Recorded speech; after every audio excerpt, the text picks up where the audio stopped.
কাছাকাছি হাঁটতে হবে, কিন্তু হ্যান্ডশেক করার জন্য হাতের উপর হাত থাকতে হবে, তাই তো? আমরা হাতের উপর হাতটা এতদিন রাখি নাই, কিন্তু আমরা তো কাছাকাছি হাঁটছিলাম। We were closing the gaps every step of the way. তো যখন সবকিছু ক্লোজ হলো, 100% এগ্রিমেন্ট, তখনই আমরা অ্যানাউন্সমেন্টে গেলাম। আমরা তো কোনো প্রি ম্যাচিওর অ্যানাউন্সমেন্ট করি নাই। আমাকে বলতে শুনেছেন একবারও? হ্যাঁ, টাকার কথা বলেছেন, আইএমএফ এর টাকার কথা।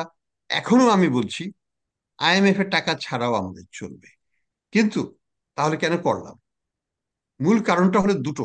একটা কারণ হচ্ছে, যা আপনারাই কিন্তু লেখালেখি করছিলেন, হেডলাইন আইটেম, বাংলাদেশ আইএমএফ এর কিস্তি পাচ্ছে না। আপনারা বলেছিলেন যে বাংলাদেশ আইএমএফ এর কিস্তি না পেলে অস্থিরতা হয়ে যেতে পারে।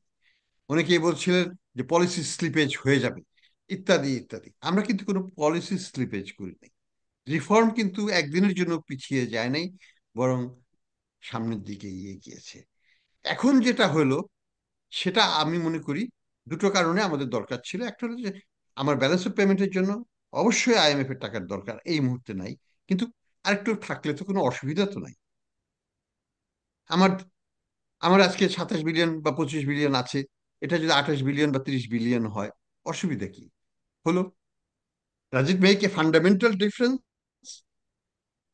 বিরাট কিছু পরিবর্তন আমি মনে করি না। ওই 2 বিলিয়নে কিছু আসে যায় না। আমি 2 বিলিয়নে আবার 3 মাসে করে নিতেই পারবো।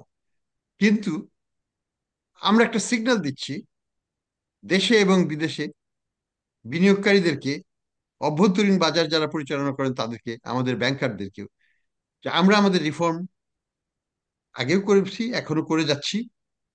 এটা স্বীকৃতি আমরা পাচ্ছিলাম না, এখন পুরো স্বীকৃতি অফিসিয়ালি পাচ্ছি। আমাদের বাজার কিন্তু আমাদের স্বীকৃতি দিচ্ছিল। আমাদের বাজারে যে এক্সচেঞ্জের যে হার, আমাদের এই মূল্যস্ফীতি, আমাদের এগুলো কিন্তু আমাদের এই কার্যক্রমের স্বীকৃতি দিচ্ছিল। এবং সেটারই কারণেই আইএমএফ কিন্তু ঘুরে ঘুরে আমাদের কাছে আসছিল।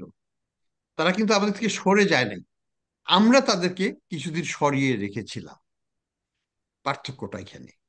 আমরা এখন মনে করি যে একটা সময় এসছে, let's conclude and move forward. আমরা সামনের দিকে চলে যাই, এই পুরনো ইস্যু নিয়ে আর পিছুটানে না থাকলাম।